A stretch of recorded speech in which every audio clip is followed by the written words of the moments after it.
spooky, scary skeletons. Greetings to everyone present here. Thank you for joining. Are you all guys ready for some spooky tales to hear them out? It's 1:03 a.m. EST, so a very happy Halloween. Yeah, Everyone. happy Halloween. So today we're gathered here to listen to some of the spooky tales our members are going to tell us. So I think I saw something in the corner of my room. I'm sure it's nothing. It can't be, right?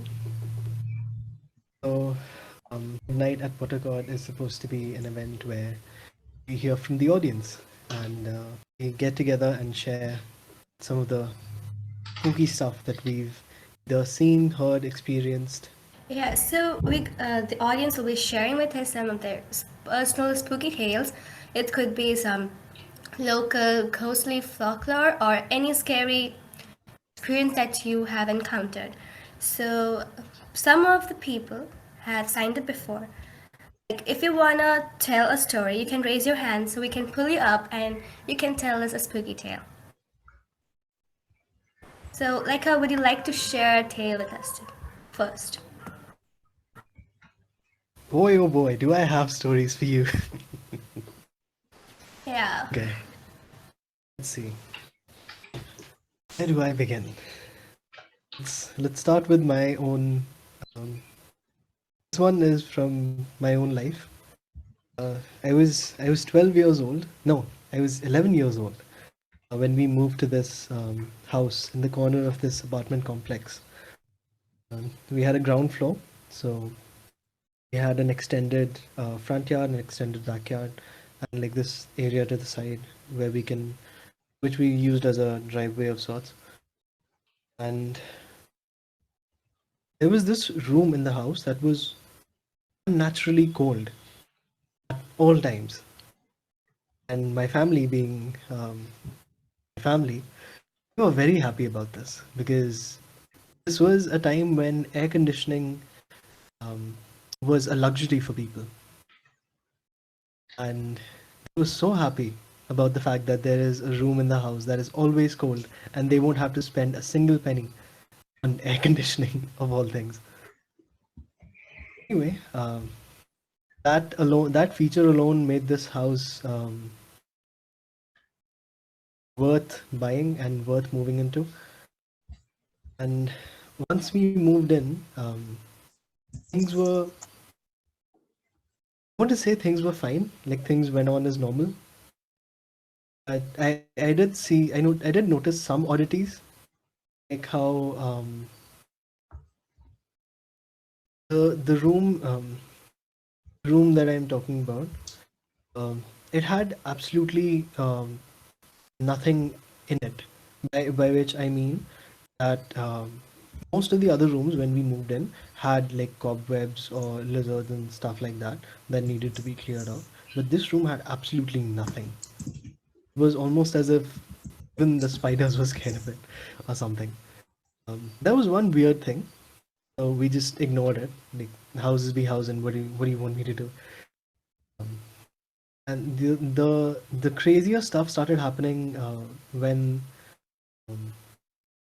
everyone became more comfortable in the house.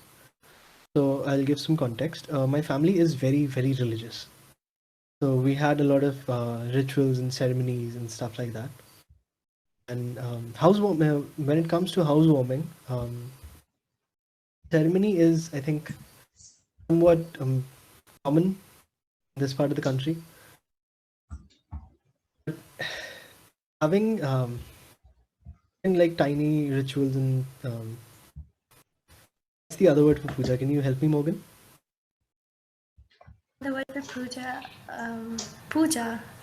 Oh God. Let me just. Yeah, never mind. Okay.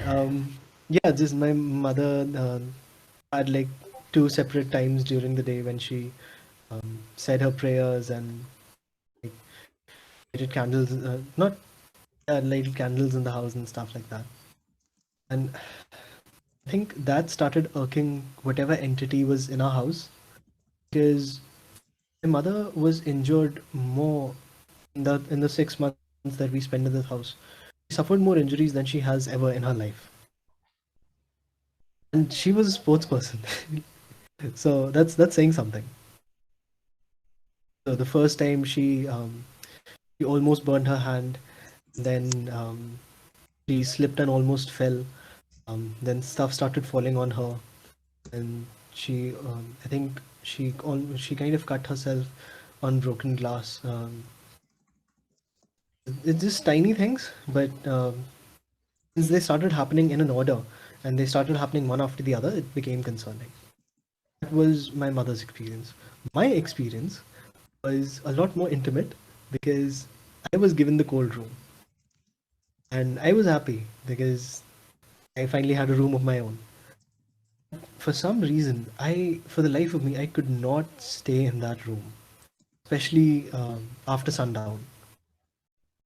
Um, because the room was positioned in such a way that even on the brightest of days, little to no sunlight would enter the room.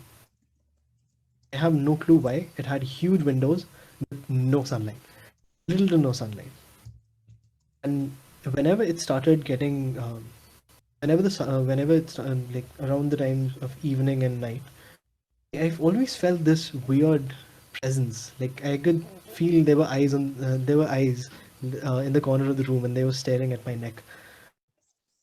I kept looking back for some reason, and I should have like put two and two together then, but me being 12-year-old idiot, I didn't realize. And yeah, there were times when I thought I was being childish. I forced myself to sit in the room with all the lights off and everything. I just couldn't. Like, I thought I was standing in a crowd for some reason, and the crowd wanted me gone. It was very uncomfortable. Uh, and it started getting more intense because that was the first house in which I experienced sleep paralysis. For those of you who don't know, sleep paralysis happens when um, your body wakes up in the middle of dreaming, but it doesn't realize that it's not dreaming anymore. So when you're dreaming, your body does a few things to keep you from harming yourself. Like if you have a dream that you're running, and your legs would automatically start going, right? And you might kick someone, or you might stub your toe, or something similar. So in order to prevent stuff like that, your body kind of shuts down your nervous system and your muscles when you sleep, so that you don't thrash while you're dreaming. Sleep paralysis happens when your mind wakes up, but um, the shutdown is still in effect. And since the brain doesn't really know whether it's dreaming or if it's or whatever it's seeing is real, it starts creating stuff. What I saw was a literal demon. I don't know if I should share this one. I'll share it, whatever. So what happened was that I woke up and I didn't realize that I was experiencing sleep paralysis. I thought I was dreaming, and this demon was standing at my door, at the door of my room, and it kept telling me that it was disappointed because I had so much potential to destroy people's lives, and here I was trying to not be. Uh, Here I was trying to not pick fights, and then it started talking about how it has solutions to this problem, how it can motivate me to be the most dangerous individual in the country, if not the planet. And he'll start motivating me by just walking out of the room and paying a visit to my family. That was terrifying. That was the first time I felt truly helpless. I couldn't move, I couldn't scream, I couldn't do anything. The only thing that was working were my eyes. All I could do was just watch him taunt me and um, watch him threaten me. Thankfully, I woke up, and after that, I never went to sleep in that room again. And soon after that, we moved out. And this is where the creepy stuff begins because I think it was a year and a half after that. My mother had some friends living in this apartment complex, so she was in touch with them. And they called her and told her that the apartment complex was um, starting to put in gas pipelines instead of just providing cylinders of gas. And so, in order to put in gas pipelines, they have to dig under the house. So, they dug under the house that we lived in and they found two bodies. This used to be a graveyard. They built over a graveyard. They had removed all bodies except for these two.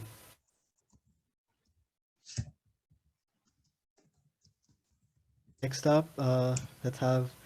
So please put your wings together, or whatever appendages you have. Re. Yeah, morning. Happy Halloween. I'm a bit boomer in this. I was just talking to myself. I went through half the story. Okay. So I don't really know if you're gonna like find this really scary, but as a kid I found this really scary. So this was back when I was 7 years old. My grandpa told me this story. So apparently he told me about this guy who moved to our town, and y'all can hear me, right? Yeah. So wait, okay, yes. So this my grandpa was telling me the story that there was this guy who moved to town, and he moved into this really abandoned complex, like a building where no one lived except for him, and he hired a maid for himself to cook while he did his own like morning routines.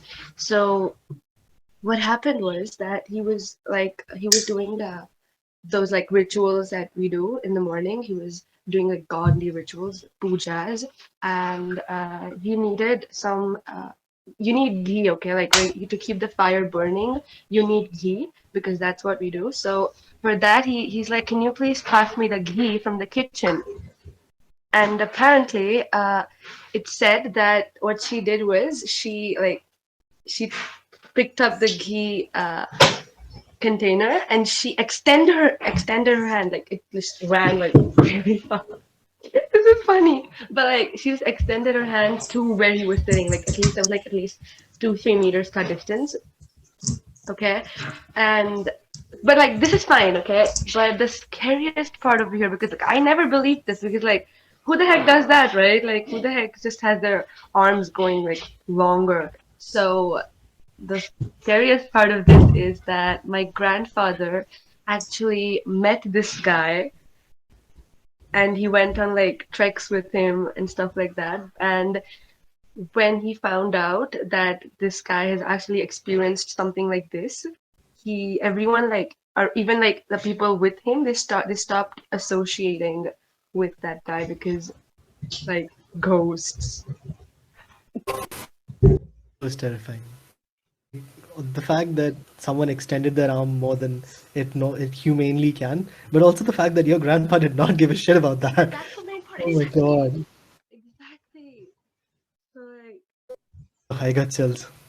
I have one more, but like I think I'll come after someone else, or like if there's time. Yeah, thank you. Thank you so much for sharing that. Of course, of course. This Thank is you for having me. terrifying. I think we have Alex now. Yeah. Can you hear me? Yeah, yeah. Okay, so basically, I don't know if it's true, but a while ago, like when I was like hmm, when I was 8 or 9, I went to a camp. Like that camp is of Art of Living. Like it was really close to my home. Like it was just 1 2 hours, which is really less for us. So like we went there because like I just wanted to have a good camp experience overall. So my parents enrolled me there, and like there was a dorm there, and there was a like there were rooms over there.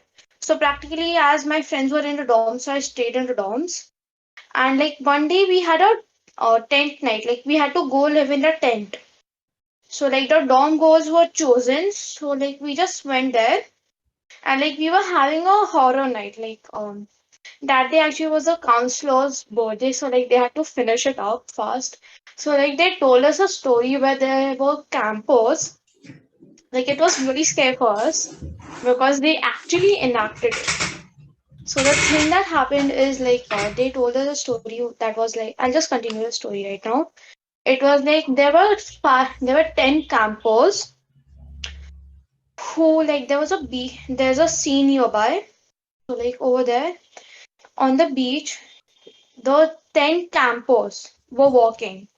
Like they were just normally walking, they were talking, they were chatting, they were just walking. And then all of a sudden one of the campers went missing.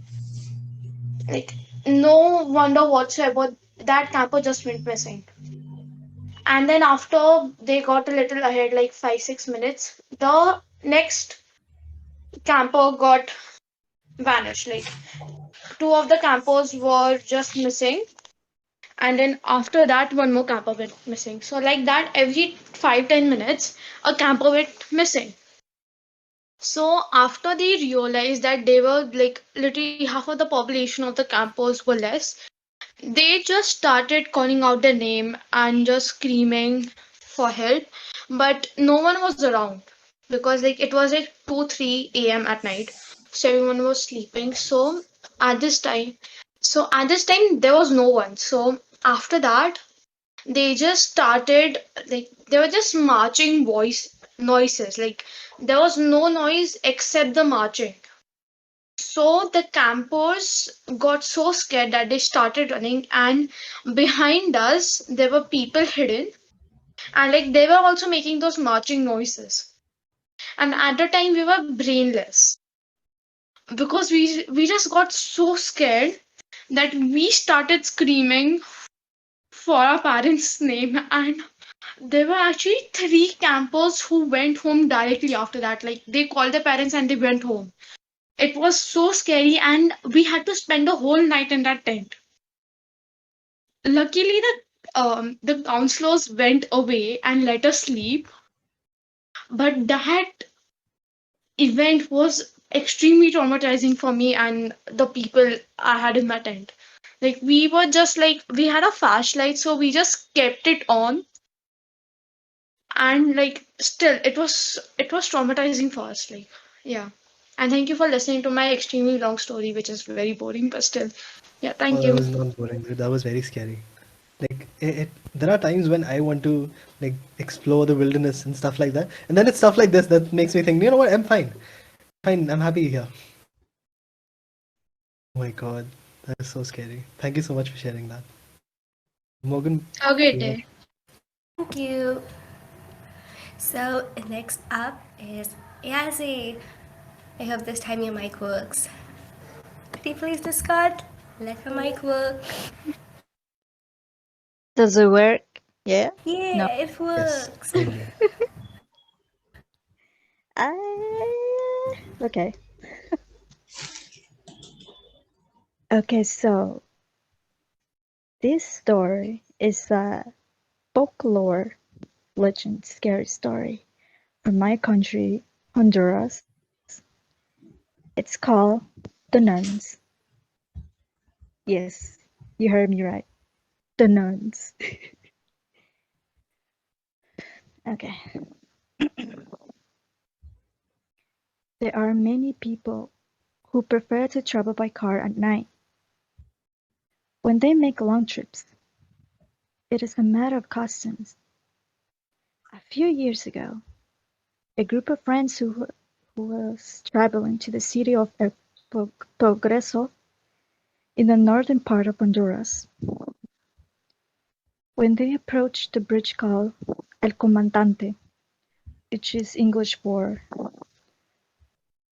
the commandant. I'm not sure if that's the right.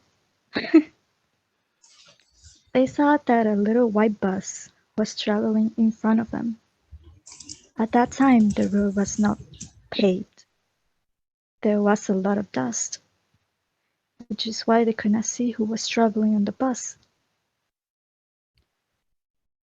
But the driver sped up and turned on his high beam as a sign that he would pass the bus. It was that clearly thought it was some nuns who were traveling. They followed behind the nuns, and, before reaching the bridge, they did not know which direction the vehicle in which the nuns were driving took. It had mysteriously disappeared.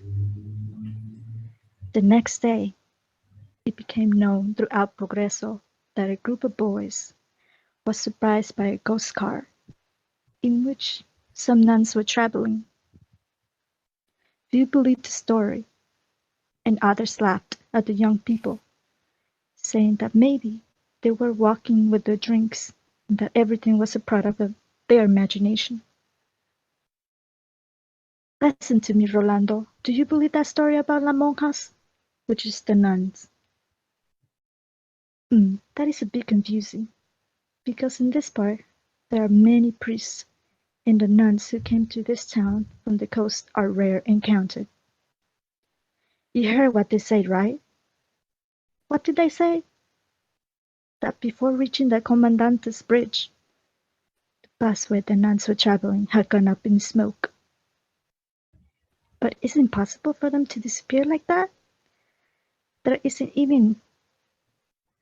Is it also impossible that they have got into the river? And you know those who traveled behind the bus? If I know the oldest of them. Why don't we ask him what really happened?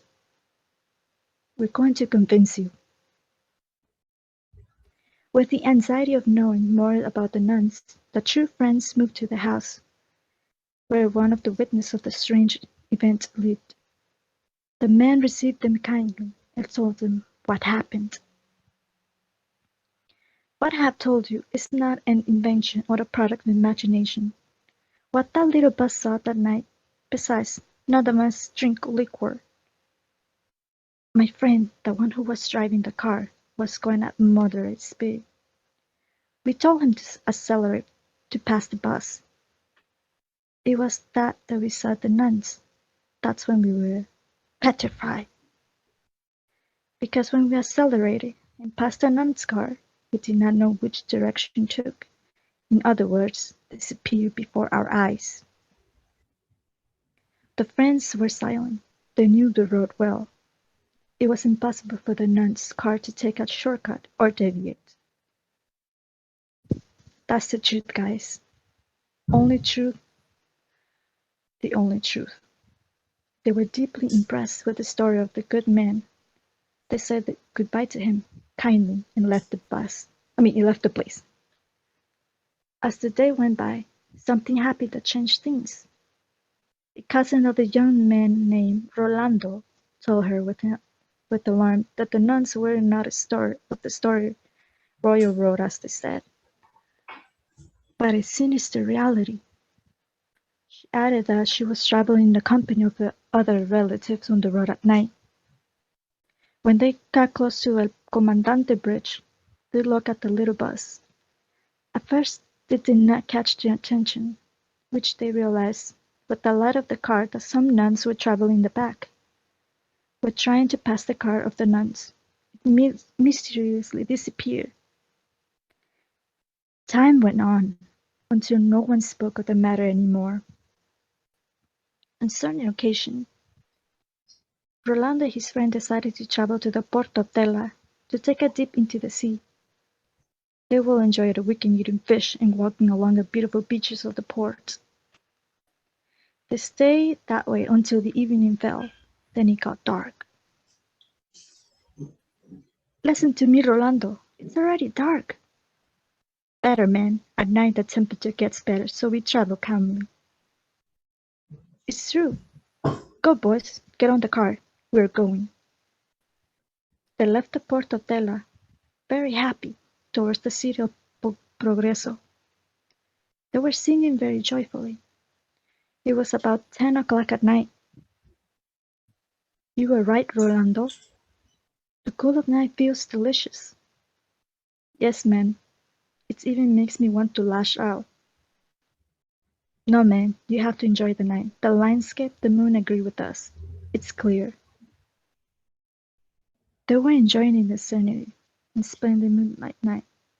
When as they approached the Comandante Bridge, they saw a little bus was traveling in front of them, with the lights that illuminated the passengers who were traveling behind. They realized that they were nuns. My goodness, Rolando! They are the nuns! Hold on, I'm going to speed up to get to the bus. A cloud of dust rose suddenly, but Rolando was not one of those men who would stop at anything, so he accelerated his vehicle even more until he could see the nuns. Caught up close, he noticed that the attire of those nuns was unknown in those places. They were used to seeing Nun from time to time in her white dress. They wore a different dress with brown stripes. Before reaching the bridge, Rolando told his friends, "We are already passing that. Nobody's going to look back." But as there are always those who are curious, he said that the 4 of the 6 boys who were traveling with Rolando ignored the warning and looked back. "Oh, Dios mío! It could be.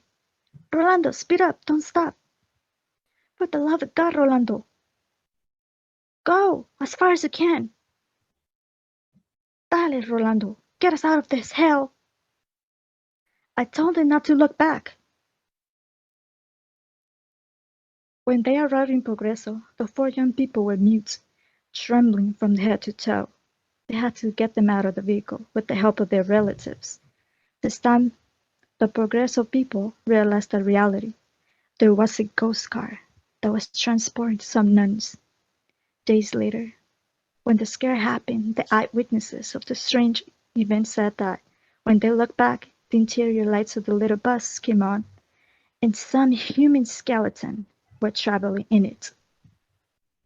It is said, even in these days, some people who travel at night have seen the bus again near the Democracia Bridge. But there are many unanswered questions about the ghost car. Who were those nuns? What happened to them? Where did they come from? And where are they going? Nobody knows it. But in the northern part of our country, people who travel at night take their precaution before reaching the bridge that leads to the El Cirio Progreso.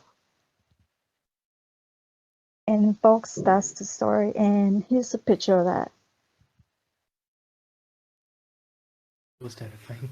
Oh, that was amazing. I'm I, scared. I don't want anything to do with nuns. Oh my god. Seriously, I'm a little bit scared from nuns now.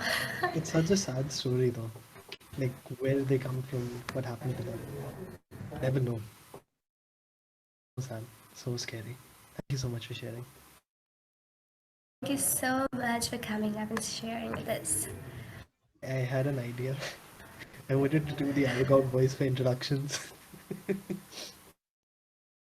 So without further ado, Let's bring up our... Avoy.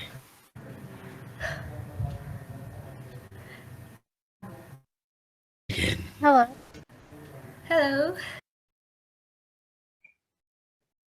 Okay, so this is a true story about what happened to one Halloween evening with my friends and I. So it all started on a mid-autumn day, middle of October, the day before Halloween. We were all walking home from school, but since it was Halloween, it was not a typical day, for it was very unsettling, even though it was just the day before. For my best friend has always been sort of shy and jumpy, especially around the time of fright. She felt as though something unnatural was going to happen, but she did not know it yet. For it took her a while, to tell me, and we were not aware of it, but some strange things had been happening to her that she told us over the last day.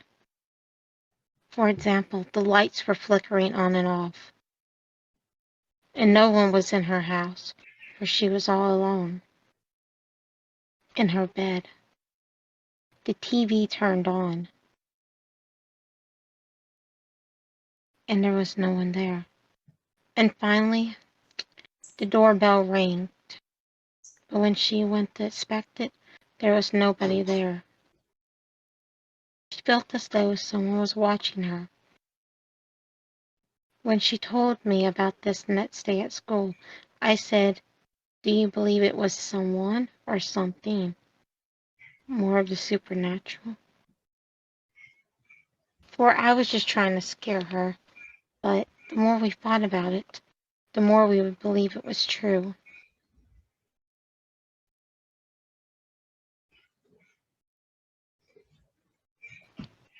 She told me that she didn't believe in what I told her about the supernatural. She said I deny it all. But it would seem the more that she would deny it, the weirder and weirder things would get. First, she went unnoticed at school, which was rather normal for her shy personality, but it was as if nobody noticed she was around at all. They ignored her when she tried to ask a question.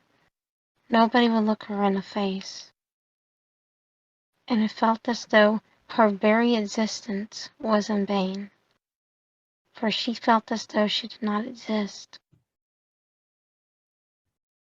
Even when she tried to ask me something, I did not respond, for she felt as though she was invisible to the outside world.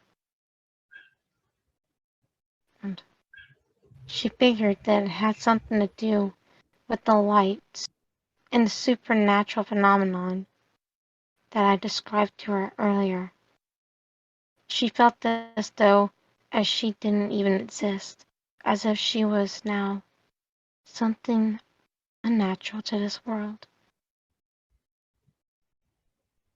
For she herself thought she was invisible to the world, because nobody seemed to respond to her, nobody seemed to run into her, for no one seemed to like her at all. For people kept on ignoring her, past her in the hallway when they don't ask her questions. She did not get an answer. But that was far from the case. For she never.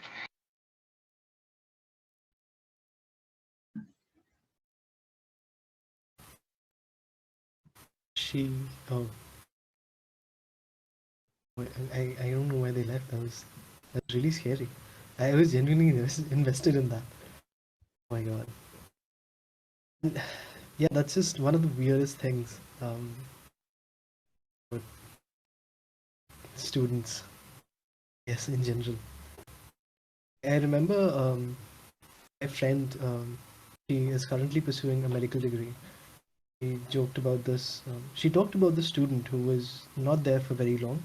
I think she was an exchange student or something, and they had an anatomy class. And this girl had this huge grin on her face. And they were like forming incisions and stuff. And my friend was paired with her, and she just asked casually, "So, why are you so happy? Why are you smiling?" And this girl, I kid you not, this girl says, "I like it when they can't scream." And on that creepy note, let's have Miss Reynolds.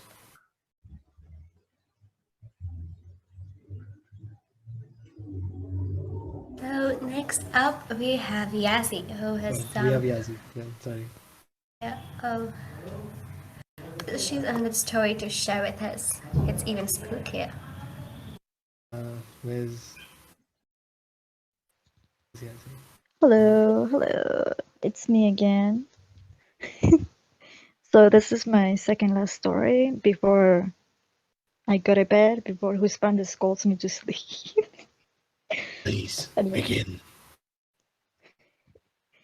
okay, so this story it's about the gnome. The gnome? No, I'm sure many of you, a lot of Americans have gnomes in their gardens, right? No, gnomes. Whatever you spell that. Gnomes. Gnomes? I'm gonna call them duendes instead. No, not nuns. Gnomes. Why does it sound like gnome, gnome, gnome? Okay. So this story is based on a real life, which is I haven't encountered with too, but this story is more on the other people who had this too. So, alright. Many, like me, swear that they have seen it. A little man, big-eared and pouchy, whose head is always covered by a large hat, much larger than him in circumference. He had his residence in a cave in the depths of a huge rock, on one of the hills of the Cerro Capiro, on the shores of Trujillo. That is why the Trujillanos, with good reason, have baptized the rock as La Piedra del Duende, English word for the stone of the gnome. Some schoolmen testify to its existence, and fearful of the supposed infernal being, they stay away from the Nancy trees near the rock, from what for our adolescents was coveted with fruit, Nances. The strange thing is that despite the fact that there were so many rumors of the gnomes appearing from mouth to mouth, among these was not only one that said that the gnome had caused harm to anyone. People said it was because he was a good gnome. If it had been one of the bad guys, the Trujillano said, they would have realized it a long time ago, because they simply had to suffer a mysterious disappearance. Some of their children. Gnomes and gypsies, according to the legend, had predilection for children. I remember many times that my mother, using the pretext of the gnome, managed to make us, my brother and I, desist from going to wander and look for Nancy in the pasture of the La Piedra del Duende, the stone of the gnome, fearful of being kidnapped by a lazy and disobedient. For this we confined ourselves to the vicinity of our home, where my worried mother liked to have us. With the image of the gnome in my mind, I had caught a terror of Paco, a dwarf who lived in the Rio Negro neighborhood.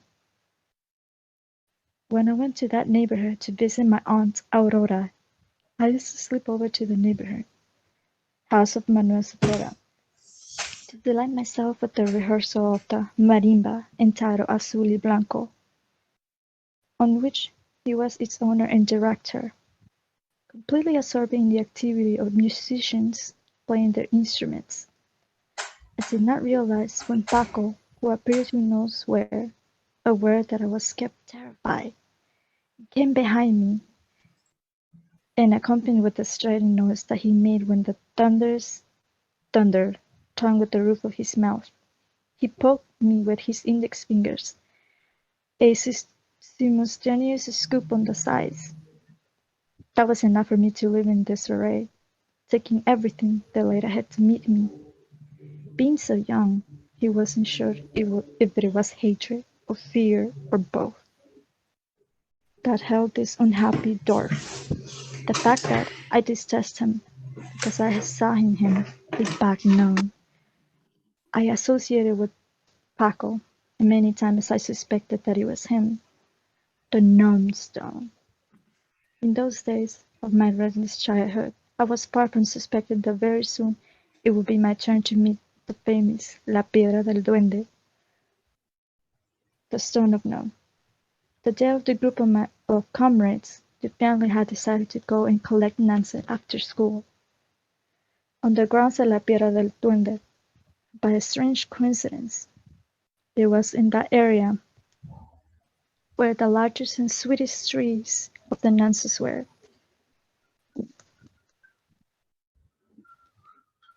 Taking them out of the bag with which we used to attend classes, we put our notebooks and books between our trousers belt and our belly, In order to use the bags for their nonsense, they were objects of our antics.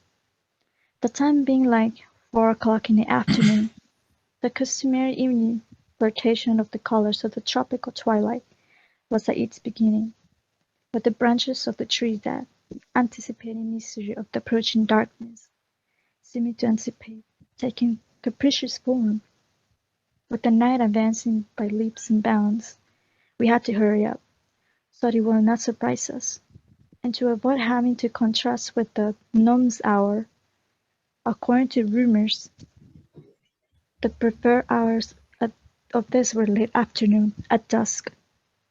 I was in the middle of what, for us boys, was part of the Nancy routine, which consisted of climbing into trees to shake the branches, when suddenly it tore open, the eardrums in my ears, a hideous hiss, a terrifying hiss that could come from nowhere else but the infernal Gnome's lips.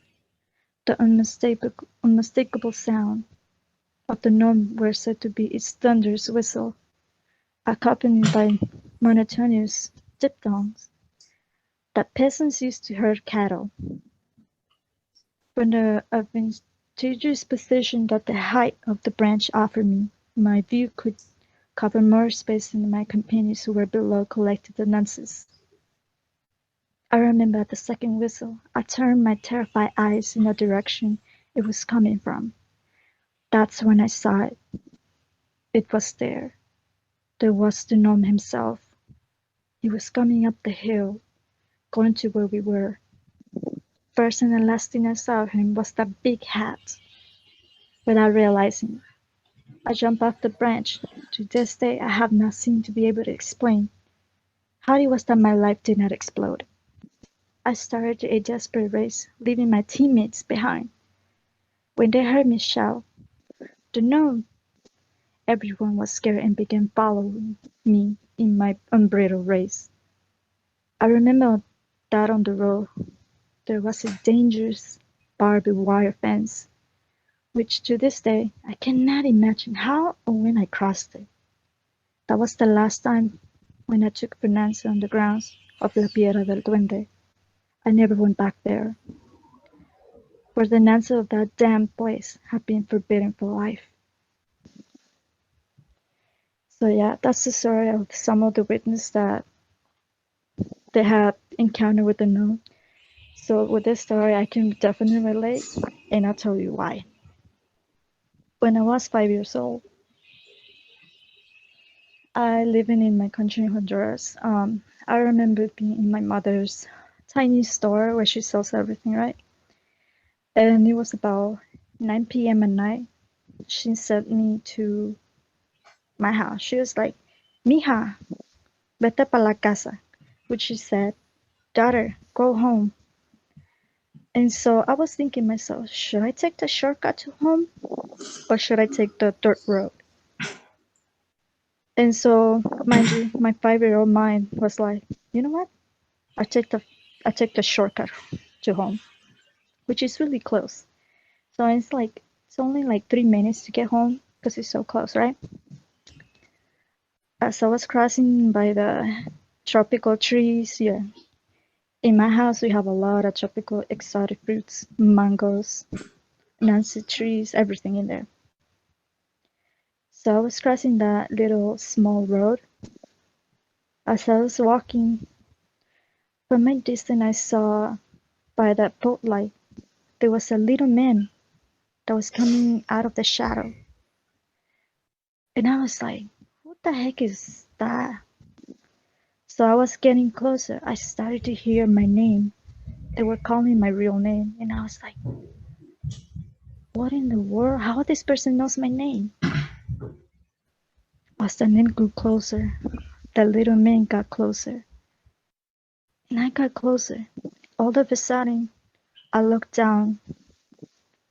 What I saw was red shoes that looked curled up, red pants, red hat. When my eyes met with the gnome's eyes, it was really terrifying. The eyes. Oh my goodness, you have no idea. The eyes were red. When I look at the eyes of the gnome, I felt suddenly fear all over my back. I really fear, and it sent down a shivers down in my spine. And something my gut said, you better run. Run, scream, yell. Mind you, I was 5 years old. Guess what I did? I sprang to my mother back to the tiny store. And I was like, Mommy, Mommy, Mommy, el duende, el duende, el duende. I was telling her, Mom, Mom, Mom, I saw the gnome, I saw the gnome. And she was like, Where? Where? All of a sudden, she grabbed a broom, and then my sister, one of her ex-boyfriend, grabbed a machete, a big knife, and they all followed me to where I encountered the gnome, and I was pointing at them. There, ahí, there. I saw the gnome sprint running through the trees, to the tropical trees, the big tall trees, and disappear. And yeah, that's my encounter with that. Some said that the gnomes are associated with witchcraft, and their portals are the river. And funny, my house, there's a river behind it. It's scary, literally scary. And I did not remember this memory until like 4 years ago. I met up with my sister ex-husband on Facebook, and he told me the story.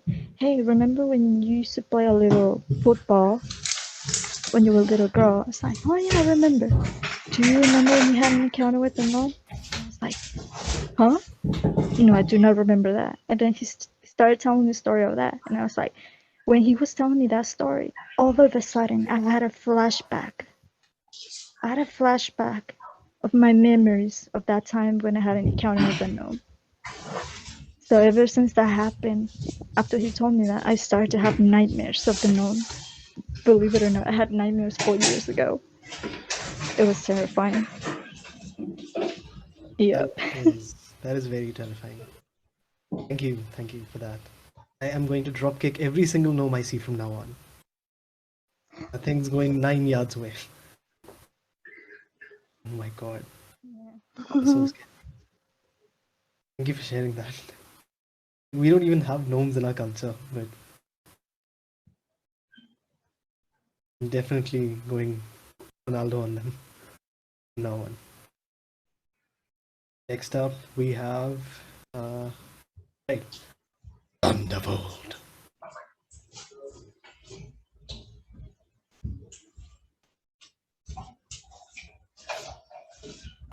Hi. So my story is not going to be that long. It's short. That's okay. Please begin. Okay, so like this was back in class 3, like 4 years ago, and we were having class. Class ended, break started. Kids obviously they go to the bathroom because they want to pee or do whatnot. Some kid just came running into our class, shouting like, "There's something very weird in the bathroom." Like a couple of us, it was in the girls' bathroom, so a couple of us went there. There were two things. We noticed two things. One, someone had taken a big crap on the floor, and two, there was blood running from the tap. And the blood wasn't even coming like evenly. It was like sometimes blood and then it fades to water, and then it goes back to blood, and then sometimes the water pressure just like, yeah, it was a little lumpy as well. The tap just kept switching between water and blood, water and blood, water and blood several times. And then like I was like, oh god, oh no, run, someone close the tap. We couldn't close the tap. Like the tap, we literally couldn't close it. I was like one of the strongest students, so I like tried closing the tap. Didn't work. No, it was literally jammed. So like we were like so worried. We told the janitor. Once the janitor came there, it was just water. And then the janitor closed the tap. normally, and then she went away. Again, like during that break, when we returned, tap was open, blood was running. We just ran straight to our class, and like I avoided using the bathroom for the rest of the year, and I still don't use the bathroom. And yeah, it stopped. Like we returned after that. Some kid went there and they told me that it had stopped. We don't even know where the blood came from. Like everything was perfectly fine. The bathroom was just as usual, a little dirty. Bathrooms are not great. But yeah, That is blood horrifying. tap. No clue where the blood came from.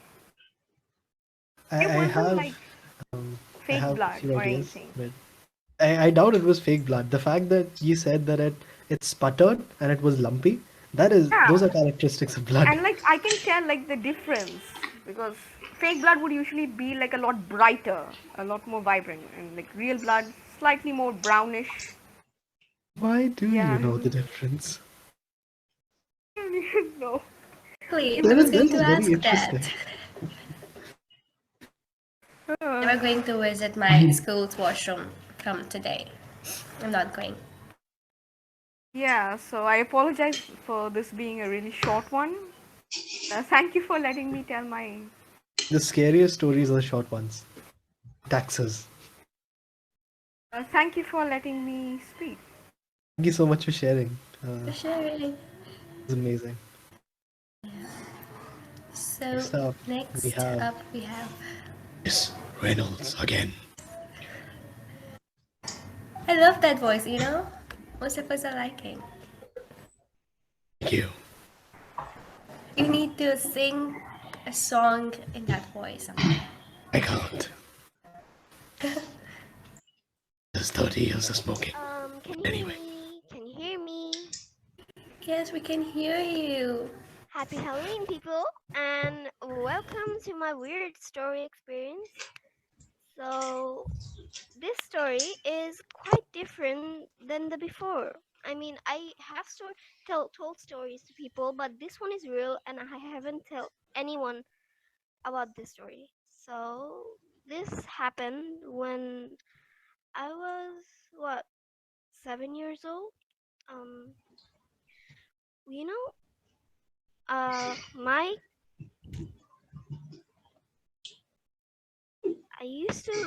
my grandfathers used to live in deserted place. There, no one used to go there. We were afraid of that place when we were kids, but we did go there. Uh, This is horrifying. Like, this poor girl, she's trying to share the names of these entities with the world. They just don't want her to speak out. Oh my gosh. I like how she goes, "Oh my gosh," the moment I join. Crucifixes coming out from all your orifices. So, it was a very peaceful night actually.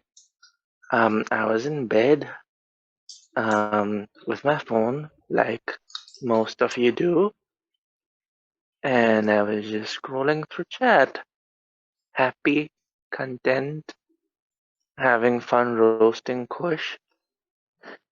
Um, and then the scariest moment. Bing! I got a notification. I went to see who it was, and it was Morgan. You knew this was going to happen. Oh, that was good. That was great. Oh, thank you for that. It's not scary. How are you guys gonna get scared from my GMs? Shrimpy seems to be having quite a laugh, so I think we should have Shrimpy up on stage, right? Just messing with people at this point. I'm so sorry. But once Shrimpy comes in, we'll have the scariest stories. Shrimpy, you need to accept the invite that we sent. Shrimpy's like, leave me alone. Please Are you telling that to us or some ghost spirit around you? It's okay. We have a person who has a literal like demon circle as a PFP. Let's have Luna. Luna. Luna. I think Summer missed. I think Summer misheard. And Luna just declined the invite. Okay, so I see how it is. You guys don't want to share any stories. Ooh, okay, I have a scary story as well. Go Once ahead. I came, it was morning, I came on my phone to check the pings before going to school. Yeah, the first thing I saw was James from Cal, and the person who mentioned me, Morgan, was Nish, and I was like, oh my gosh, what did I do? It was like 5 mentions in a day. I was scared. That's spooky. What's that?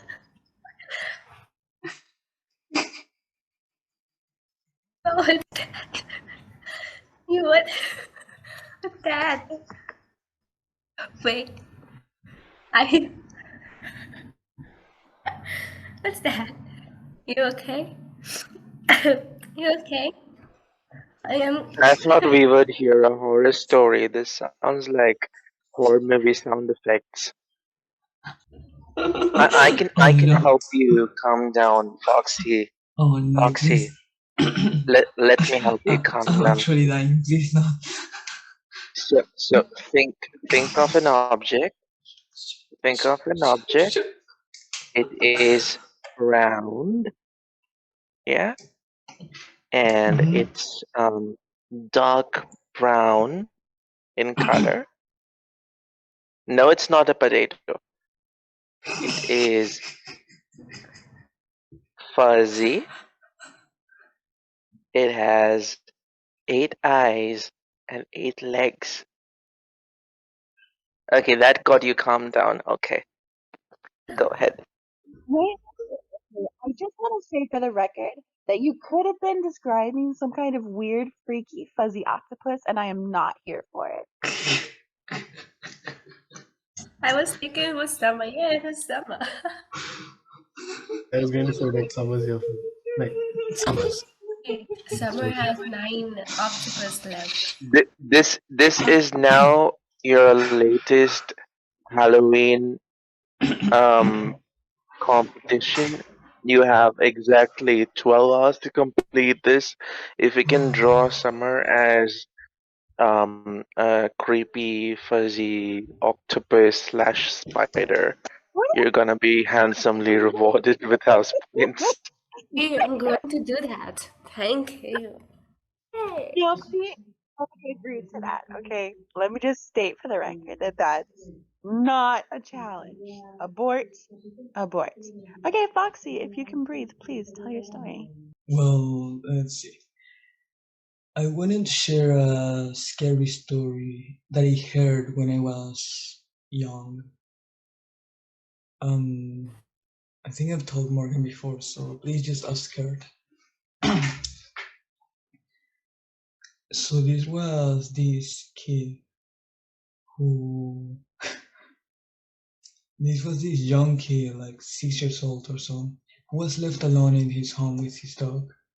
His parents went out to have some meal, so he was totally alone. And so this kid usually got scared pretty easily.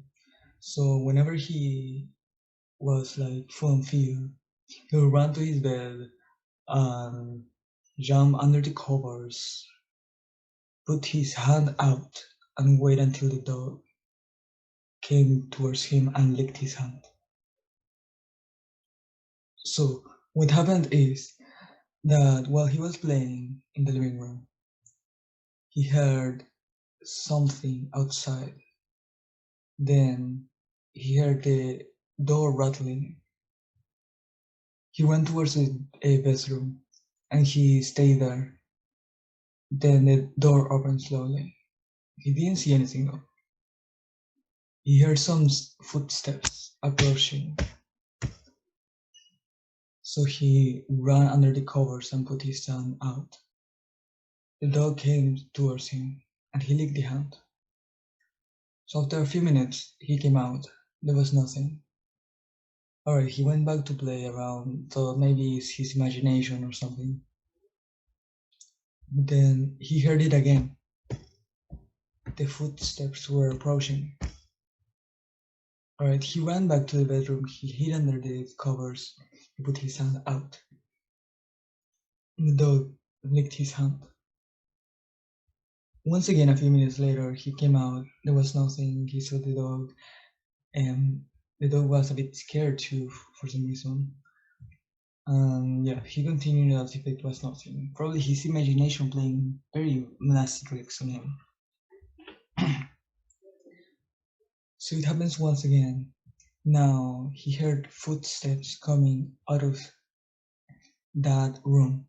So he went as fast as he could to the bed. He ran into the covers. He put his hand out and waited for a few minutes. The dog didn't come, but then he felt some licks in his hand. So he calmed down, thinking his friendly dog was with him. What happened then is that the kid came out of the covers once he felt the reassurance from the dog. But he wasn't prepared to see this.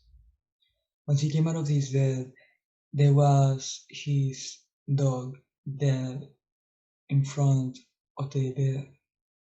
It was all splattered with blood, and in the wall in front of it said, "Not only dogs lick." And that's about it. And that actually traumatized me a little bit when I was younger. But I keep in mind that I heard this when I was about 6 years old.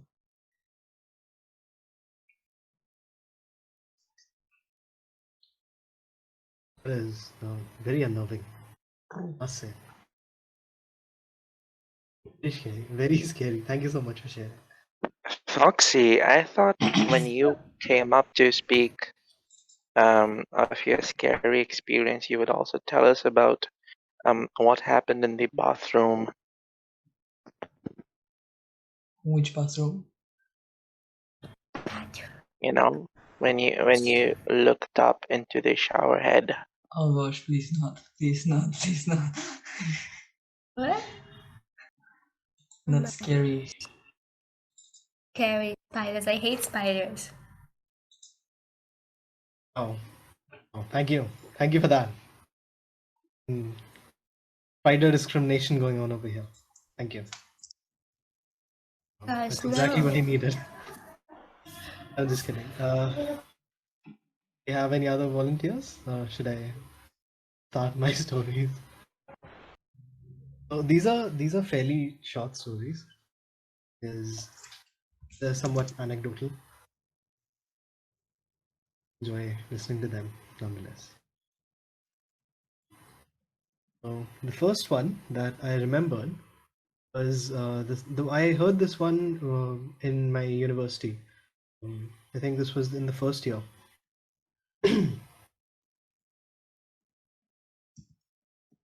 Yeah. So I don't know if you guys know how old the Indian railway network is. This thing was established when India became a colony of the British Empire, and it has only expanded um, since its inception. And something that lives for something that exists and grows for so long, it has a lot of stories. It has a lot of people connected to its stories.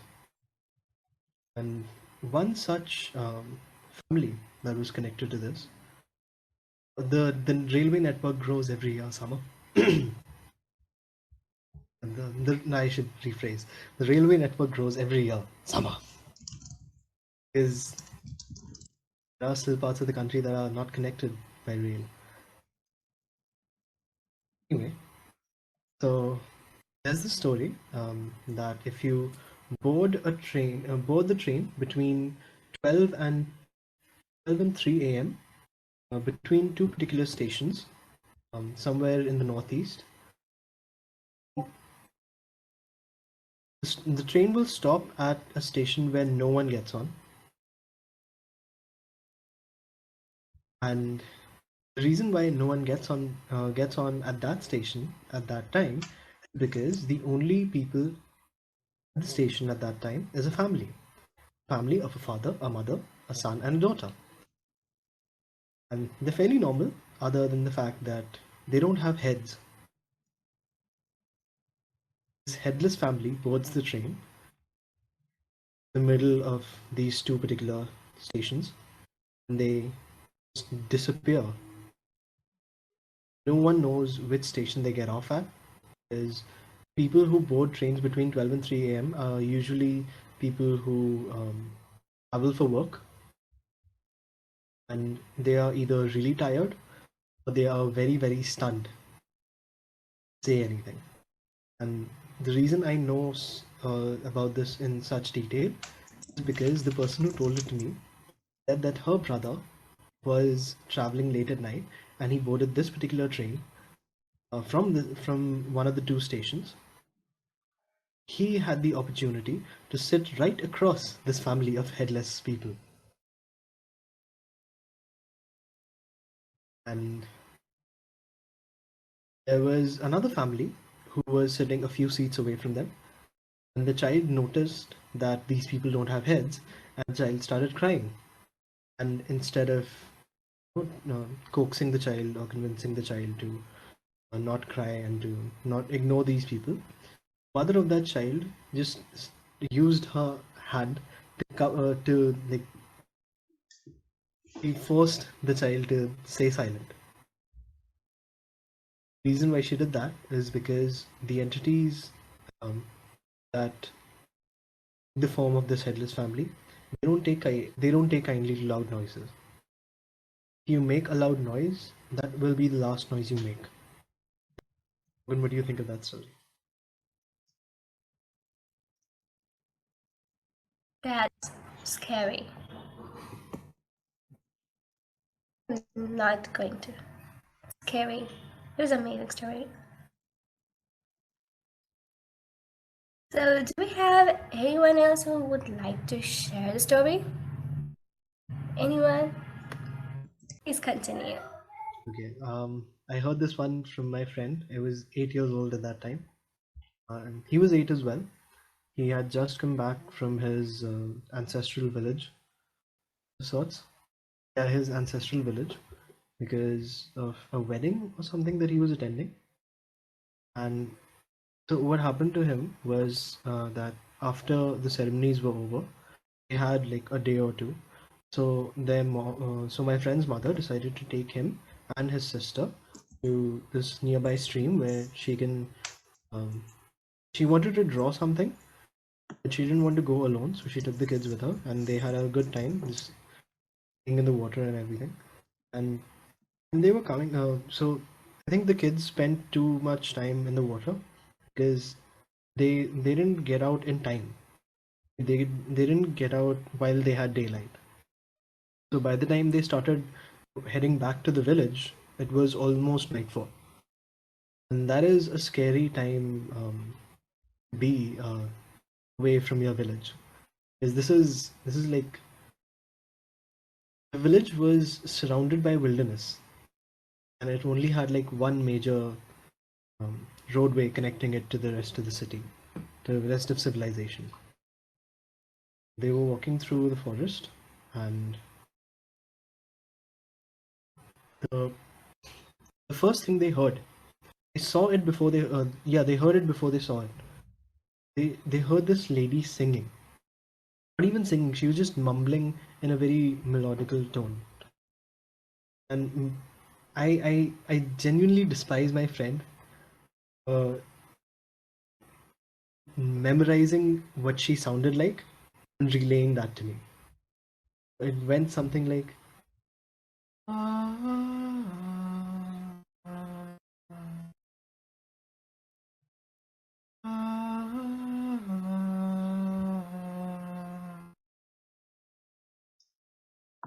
Doing that. Um, Anyway, yeah, they heard that, and everyone froze. And suddenly, my friend's mom, she pushed him and his sister into the bushes and then jumped right in with them.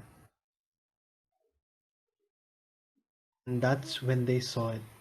This lady was just covered in dirt and filth, and all her clothes were tattered, and she was limping. And she came. She turned a corner, and then she started walking down the road that my friend and his mom and his sister were walking on.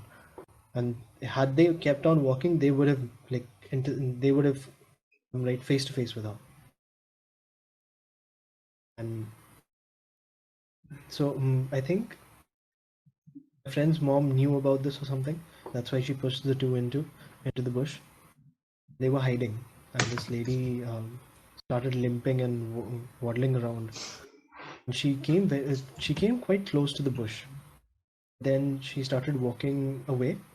That's when my friend's sister started like getting up because she thought that this lady was leaving, and she cracked a branch. And this lady stopped singing right then. She turned, and she didn't turn like normally. You could hear her like joints pop and crack when she turned. Then she took two very quick steps towards the bush. You would not expect someone in such a horrific shape to be able to do something that athletic. But she stopped, thankfully, and she started singing again. Then she went on her way. Just-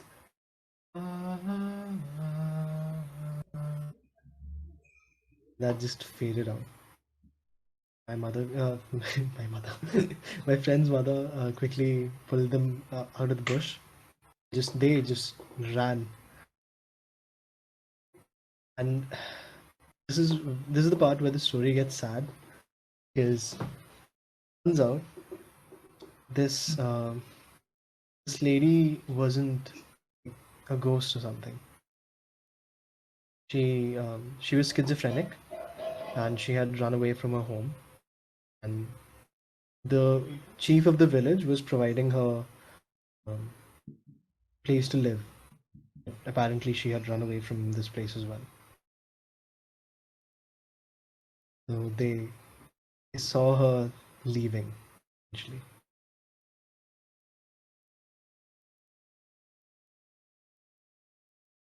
And that was the story. I know what happened to this lady, but I don't think I want to share. That's too sad. What do you guys think? Good. It was scary. I was listening to it. It was scary. Please, I'm feeling cold right now. I have more stories. I have way too many stories. Yeah, I think we have another one from the vault. Oh, come on up.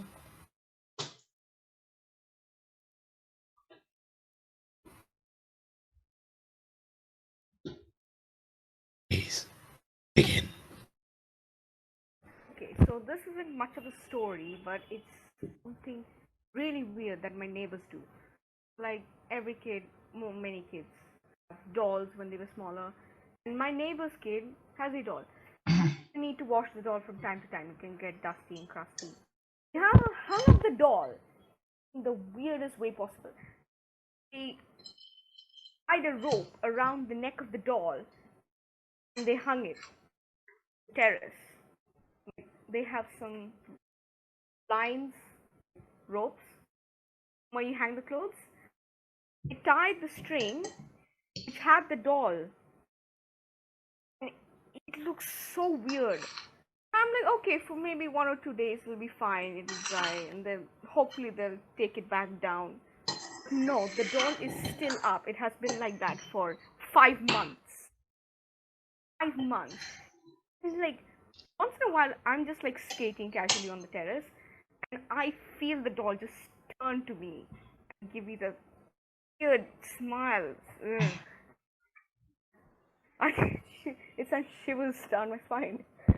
And they hung up another doll, but this time to the base of their mango tree. Both dolls looked equally dead, and they were both hung by the neck. It's just so creepy, especially at night time. Like the light comes through the windows and just illuminates like part of the doll's face. And it looks so eerie. Like I just want to like get out. No, I'm moving. I want to pack my stuff and leave. No, I am not dealing with these. And I just keep staring at them, telling them to like signaling them to take it down because like I didn't want to tell them directly, but they still keep it there. And yeah, I think they're not going to take it down anytime soon. It is messed up. I think when you started telling the story, I'll share an image in the general chat in Shrieking Shack. So this is what I thought that you were talking about, because they have this tradition in No, Japan. not exactly like where these, they, like those yeah, dolls but with I little think girls with those hats. what you're mentioning, I think what you're talking about is something similar to this. I have just shared it. Wait a minute. Yeah, it's there. Yeah, sort of like that, Oh except it god. wasn't like that tattered, and it was a cloth doll. It's creepy. Just one at the base of the mango tree and one just chilling on the terrace, staring at me. It was horrifying. Yeah. Thank you so much for sharing that. Thank you once again for Yeah, letting me thank speak again. you. Spooky. And with that, we have come to the end of our event. Thank you to everyone who joined us, and I hope you guys had a lot of fun listening and sharing. Thank you for joining. You all are Be sure amazing. to. I hope you guys can attend the event scheduled for 2 p.m. GMT, because that one has something special. It's been in the works for Especially. around 48 hours at this point. So keep in mind, like read the rules, try to find out what's gonna happen, and yeah, we'll see you there. Thank you so much for joining.